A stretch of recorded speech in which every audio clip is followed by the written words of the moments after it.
4 जुलाई 1947 British संसद London. Britain के प्रधानमंत्री क्लेमेंट एटली के सामने इंडियन इंडिपेंडेंस बिल 1947 का ड्राफ्ट था। वो कानून जो भारत के लिए 200 साल पुराने पिंजरे का दरवाजा खोलने वाला था। हाउस ऑफ कॉमन्स में पीएम एटली ने कहा, ये एक्ट हमारे साम्राज्य के इतिहास में एक नया अध्याय है। भारत के लोगों की इच्छा अब और नहीं टाली जा सकती।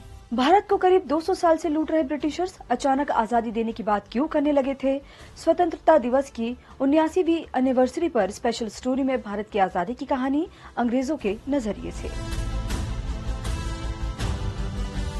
1600 में ईस्ट इंडिया कंपनी को भारत में व्यापार की इजाजत मिली। 1608 में सूरत पहुंचकर मसालों, कपड़ों का कारोबार शुरू हुआ। धीरे धीरे कंपनी के अधिकारियों ने राजनीतिक मामलों में दखल देना शुरू किया।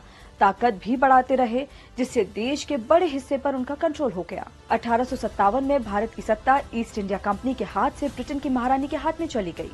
सभी बड़े पदों पर ब्रिटिशर्स तैनात थे। 1885 में भारतीय राष्ट्रीय कांग्रेस की स्थापना हुई और देश भर में अंग्रेजों का विरोध बढ़ना शुरू हुआ। 1909 में वाइसरॉय लॉर्ड मिंटो ने कहा कि भारतीयों की मांग को दबाने के लिए सही दिशा देनी होगी।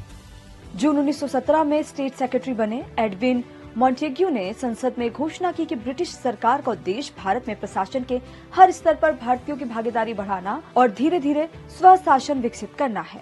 ये पहली बार था जब भारत को लेकर ब्रिटेन में स्वशासन शब्द का जिक्र हुआ। हालांकि अभी तक पूरी तरह आजादी जैसी कोई बात नहीं थी। फिर 1928 में मोतीलाल नेहरू की अध्यक्षता में कांग्रेस ने पहली बार भारत के लिए डोमिनियन स्टेटस की मांग की, यानी ब्रिटिश साम्राज्य के अंदर ही एक देश का दर्जा जिसकी अपनी सरकार हो। कांग्रेस की डोमिनियन स्टेटस की मांग ब्रिटेन और उसके सहयोगी देशों ने खारिज कर दी थी। वहीं नेहरू और बोस इसे पर्याप्त नहीं मानते थे।